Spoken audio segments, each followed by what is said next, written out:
मोहम्मद बिन अबी अत्ताब ने कहा कि मुश्ते अफ़ान ने, ये भी बहुत अहम, बेहद इंपॉर्टेंट है। अब ये मुस्लिम की है, ये कई पार्ट्स में है, लंबी है जरा, 3 पार्ट्स में, और ये भी मुस्लिम के अंदर मौजूद है। उन्होंने अपने वालिद से रिवायत की और कहा, ये इमाम मुस्लिम लिख रहे हैं, ये किसी रसूलुल्लाह सल्लल्लाहु अलैहि वसल्लम से आई हुई हदीस नहीं है, बल्कि इमाम मुस्लिम से पिछले दौर के वो लोग जो ताबी थे और हदीस का बड़ा अच्छा इल्म रखने वाले थे, ये मोहम्मद बिन याह्या बिन सईद। तो उन्होंने ये कहा कि हमने नेक लोगों में बड़े अजीब अल्फाज हैं, कोई मैं तो हिम्मत ही नहीं कर सकता, कोई भी हिम्मत नहीं कर सकता। लेकिन इमाम मुस्लिम के दौर की बात नहीं है, इमाम मुस्लिम कोट कर रहे हैं उससे पहले के जो हदीस के अच्छे इल्म वाले थे। अब हदीसों का लिखने का दौर तो वहीं से शुरू हुआ, बुखारी से, मुस्लिम से, उससे पहले ये लिखा नहीं जाता था। तो उससे पहले के जो हदीस के अच्छा इल्म रखने वाले थे उनका कोटेशन दे रहे हैं कि क्या हालात थे उस वक्त, इनके बाद, इनका जमाना तो बाद को आया उसके।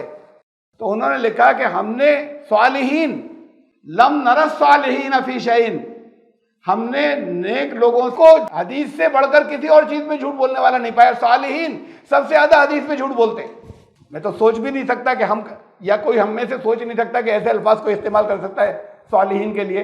अच्छे उस दौर के नेक लोग, इमाम मुस्लिम से पहले की नस्ल की बात हो रही है, और उन्होंने कहा कि उस दौर के नेक लोग सालिहीन, उनका अगर सबसे ज्यादा जो झूठ बोलते हैं वो हदीस में बोलते हैं, इससे ज्यादा किसी और बात में मैंने उनको झूठ बोलते हुए नहीं पाया। अब आगे खुद क्या लिखा है इमाम मुस्लिम ने, ये मुकदमे में लिखा है, उसके मुस्लिम जो किताब है उसके मुकदमे में लिखा है। उन्होंने जिनसे सुना था उनसे मिले जाकर, इब्न अबी अत्ताब की बड़ी सीरियस बात हो गई, तो उन्होंने जिनसे सुना था उनसे जाकर मिले। याह्या बिन सईद क़त्तान, ये बड़े आलिम थे हदीस के। तो इस बात के बारे में पूछा तो उन्होंने अपने वालिद से रिवायत करते हुए कहा कि तुम अहले खैर को हदीस से ज्यादा किसी और चीज में झूठा नहीं पाओगे।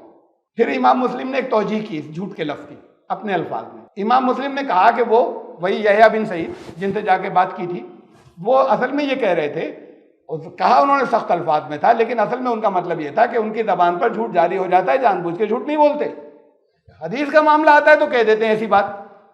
तो ये उस दौर में इतनी लापरवाही थी। ये जो हदीस की सही तरीन किताबों में से मुस्लिम, वो अपने मुकदमे में इंट्रोडक्शन में लिख रहे हैं अपने से पहले के दौर की बातें, कि इतनी लापरवाही थी कि सालिहीन हदीस के मामले में झूठ बोलते थे।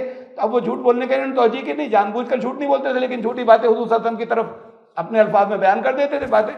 तो ये तो एक बुनियाद आप देख लीजिए किस जगह से आ रही है। तो उस इंट्रोडक्शन के बाद फिर ये मुस्लिम जो है, सही मुस्लिम, वो शुरू हुई है हदीसें बयान करना। वो इंट्रोडक्शन जो है वो 40-50 सफ़ों का जो मुकदमा है, उस मुकदमे के दरमियान से मैंने ये हिस्सा लिया है। हज़रत इमाम मुस्लिम का कौल, या इमाम मुस्लिम का कौल नहीं बल्कि ये भी रिवायत सनद के साथ में वो देते थे, उसके अंदर भी बहुत दीनी है उन्होंने, और भी हैं बहुत, तो उसमें से एक ही निकाल कर आपके सामने रखी है।